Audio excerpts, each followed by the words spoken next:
মদিনার অলিতে গলিতে চলছে আনন্দ উৎসব, ঘরে ঘরে বইছে অনাবিল খুশির জোয়ার। বাচ্চাদের জন্য প্রস্তুত করা হচ্ছে নতুন নতুন জামা কাপড়। চারিদিকে এত আনন্দ, এত হই হুল্লোড়ের একটাই কারণ, দুদিন বাদে পালিত হতে যাচ্ছে মুসলিমদের সবচেয়ে বড় ধর্মীয় অনুষ্ঠান ঈদ।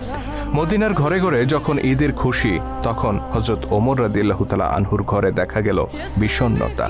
তার ঘরে না ছিল বাড়তি কোনো উৎসব আয়োজন, না ছিল নতুন জামা তৈরির হিড়িক।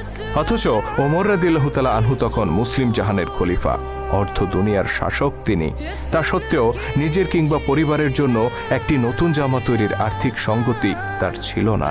এই যখন অবস্থা, তখন খলিফা ওমর রাদিয়াল্লাহু তাআলা আনহুর স্ত্রী উম্মে কুলসুম রাদিয়াল্লাহু তাআলা আনহা তাকে বললেন, আমাদের জন্য নতুন কাপড় না হলেও চলবে, কিন্তু ছোট্ট বাচ্চাটি নতুন কাপড়ের জন্য কান্না করছে, অন্তত তার জন্য একটি নতুন জামার ব্যবস্থা করুন।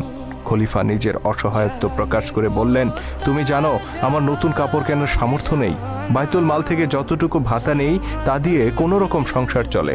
উম্মে কুলসুম রাদিয়াল্লাহু তাআলা আনহা তখন খলিফাকে পরের মাসের বেতন থেকে কিছু টাকা অগ্রিম নিয়ে বাচ্চাটিকে নতুন জামা কিনে দেওয়ার অনুরোধ করলেন। স্ত্রীর অনুরোধে খলিফা ওমর রাদিয়াল্লাহু তাআলা আনহু চিঠি লিখলেন রাসূল সাল্লাল্লাহু আলাইহি সাল্লামের আরেক প্রিয় সাহাবী আবু ওবাইদা রাদিয়াল্লাহু তাআলা আনহুর কাছে। আবু ওবাইদা তখন রাষ্ট্রীয় কোষাগার বাইতুল মালের দেখাশোনা করতেন। চিঠিতে খলিফা 1 মাসের অগ্রিম ভাতা চেয়ে অনুরোধ করলেন আবু ওবাইদা রাদিয়াল্লাহু তাআলা আনহুকে।